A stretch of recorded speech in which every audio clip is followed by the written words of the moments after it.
2024 లేదా 25లో డిగ్రీ లేదా బీటెక్ చదివారా? సాఫ్ట్‌వేర్ జాబ్ కోసం ఎదురు చూస్తున్నారా? అయితే కోడ్ జ్ఞాన్ 100 డేస్ కోర్సులో చేరండి. జాబ్ సాధించండి.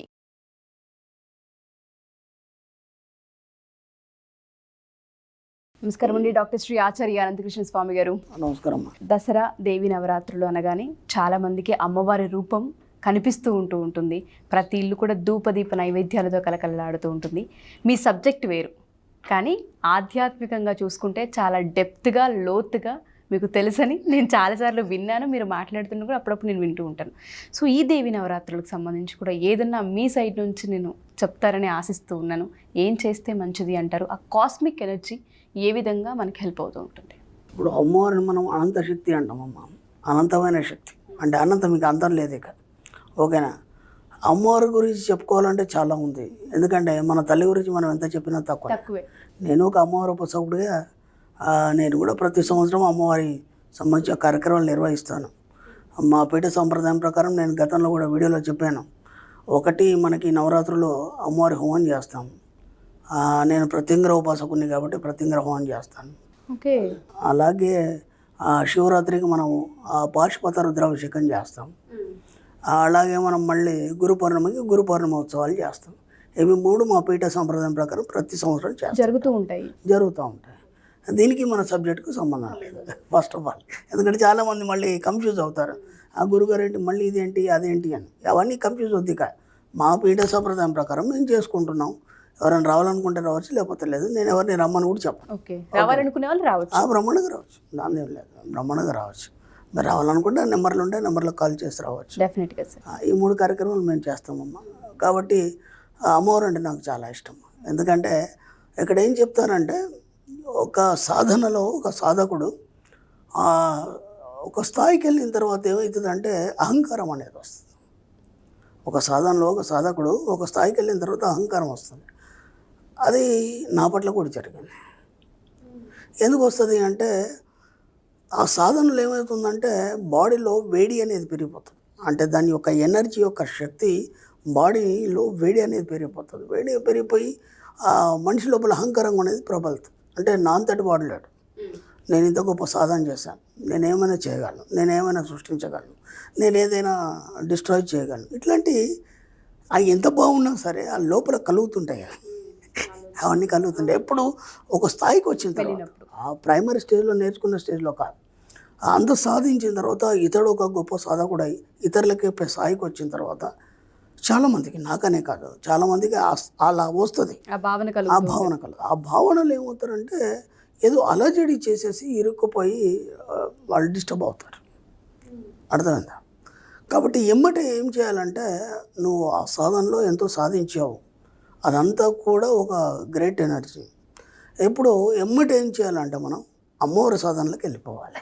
ఎప్పుడైతే ఆ ఫీలింగ్స్ మనకి కలిగినాయో, నాకు తెలియదు. మా గురుగారు మళ్ళీ అమ్మవారి సాధన మొదలుపెట్టుకుంటే నేను ఆశ్చర్యపోయాను. మళ్ళీ ఇప్పుడు అమ్మవారి సాధన ఎందుకని నాకు తెలియదు. గురుగారు చెప్పినట్టు వినాలి కదా.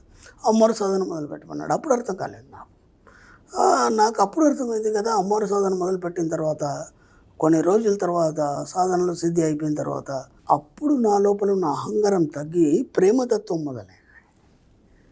అది ఎలా ఉంటుందంటే, ఒక తల్లికి ఒక బిడ్డకు ఉన్నటువంటి ఏదైతే ఆప్యాయత, ప్రేమ, సున్నితత్వం అలా అయిపోయింది. ఇక మైండ్లోంచి కానీ బాడీలోంచి కానీ ఎలాంటి ఒక ఉద్రేకం కానీ లేదంటే అరవడం కానీ, అంతకుముందు గట్టిగా అరిచేది చేయడం ఇవన్నీ ఉండేది. అసలు ఎప్పుడైతే అమ్మవారిని నేను పట్టుకొని అమ్మవారి సాధన చేశానో, చేసిన తర్వాత ఆ యొక్క సైలెన్స్నెస్ అనేది వచ్చేసి ఒక మృదుత్వం. ఎవరితో మాట్లాడినా ఓ చిన్న పిల్లలాగా ఉండడం. అసలు నేను పెద్దోన్నని మర్చిపోయాను. అందుకే మనకు కథల పురాణాలు ఏం చెప్తాయంటే, ఒక రాక్షసుడు ఉన్నాడు, చాలా తపస్సు చేశాడు, ఆ తర్వాత ఎన్నో వరాలు పొందిన తర్వాత అందరిని ఇబ్బంది పెడుతున్నాడు. అంటే ఏంది, అహంకారం తలకెక్కింది. ఆ వేడి అనేది వాడిని ఉత్పన్నమై వాడు అందరినీ ఇబ్బంది పెడుతున్నాడు. అర్థమైందా? తర్వాత ఏమైంది, ఒక అమ్మవారు వచ్చింది, వాడిని సంహరించింది. అర్థమైంది? అమ్మవారు వచ్చింది, సంహరించింది. అది ఎలా జరుగుతుంది?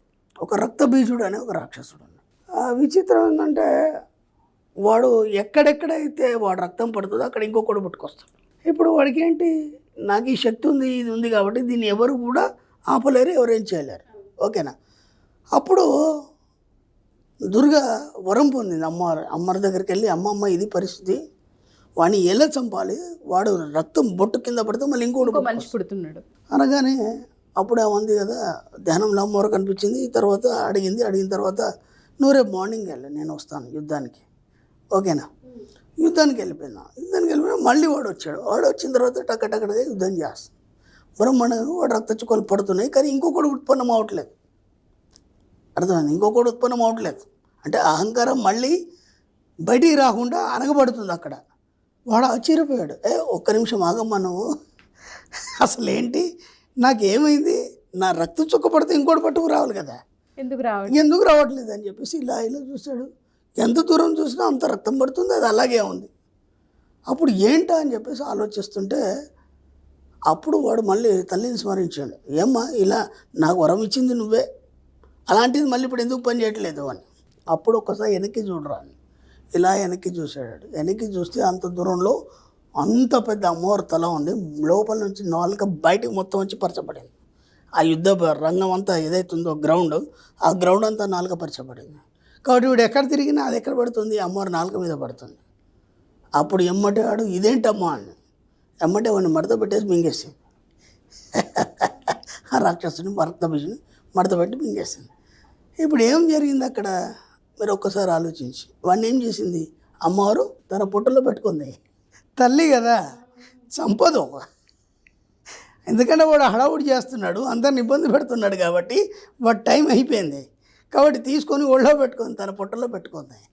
కాబట్టి అక్కడ తల్లి కరుణామయ్యి, అర్థమైందా? ఎవరిని శిక్షించదు, కాకపోతే అలా నటిస్తుంది అంతే చూడ్డానికి. కాబట్టి అది చాలా గొప్పది తల్లి. ఇలాంటివి బోలెడు ఉన్నాయి. కాబట్టి ఆ అమ్మని ఏమంటారంటే ఆ జన్మ కీట బ్రహ్మచర్యని, అంటే ఒక కీటకం నుంచి ఏనుగు వరకు జన్మనిచ్చింది అమ్మాయి. అలాగే అమ్మవారి అష్టోత్తరంలో ఒక నామం ఉంది, జగత్ ప్రసూతి అయినమా. ఈ జగత్తుని అమ్మవారే ప్రసవించింది. అంటే మన తల్లి మనల్ని ఎట్లా ప్రసవించింది, అలా ఈ జగత్తుని ఆ తల్లే ప్రసవించింది. ఇలా అమ్మవారి గురించి చెప్పుకుంటే చాలా చెప్పుకోవచ్చు, ఎన్ని రోజులైనా ఓడదు. ఏంటంటే అమ్మవారి యొక్క ప్రేమ, కరుణ, దయ, జాలి ఎలా ఉంటాయంటే చెప్పాను కదా, ఒక సాధనకి వెళ్ళిన తర్వాత ఆ సాధకుడి యొక్క అహంకారం వంచడానికి, లేదా అతను సాత్వికంగా మారిపోయి ఒక బిడ్డలాగా మారిపోవడానికి ఆ తల్లి యొక్క సాధనలో అదంతా కరిగిపోయి అహంకారం అవన్నీ వాడు ఒక చిన్న పిల్లవాడిలాగా తయారైపోతాడు. మరి చూడండి, గొప్ప గొప్ప వాళ్ళని చూడండి, ఒక స్థాయిలో వాళ్ళ యొక్క జీవితాలు చూసినప్పుడు ఒక ఉన్నత స్థాయిలో ఉంటాయి. ఒక మహర్షులే కావచ్చు, లేదంటే ఒక యోగులే కావచ్చు, ఋషులే కావచ్చు. వాళ్ళ స్టోరీ వెళ్ళినప్పుడు ఆయన అలా చేశాడు, ఇలా చేశాడు అని ఉంటాడు. తర్వాత చివరికి వచ్చేసరికంటే మళ్ళీ అసాత్వికంగా మారిపోవడం జరుగుతుంది. ఇదంతా కూడా అమ్మవారి కరుణనే. వాళ్ళందరూ కూడా అమ్మవారి సాధన చేసిన తర్వాతనే అలా మారిపోవడం జరిగింది. కాబట్టి అమ్మవారి కృపా కటాక్షాలు మీ అందరిపైన కూడా ఉండి, మీలో ఉన్న అహంకారం, ఈర్ష్య, అసూయ, ద్వేషాలని తొలగించి మీ యొక్క జీవితంలో డబ్బు, ఐశ్వర్యం, సంపద నింపాలని మనస్ఫూర్తిగా కోరుకుంటున్నాను. గొప్ప ఆశీర్వాదం. Thank you Guruji, thank you so much. Suman టీవీలో మీ పర్సనల్ అండ్ బిజినెస్ ప్రమోషన్స్ కోసం కింది నెంబర్కి కాంటాక్ట్ చేయండి.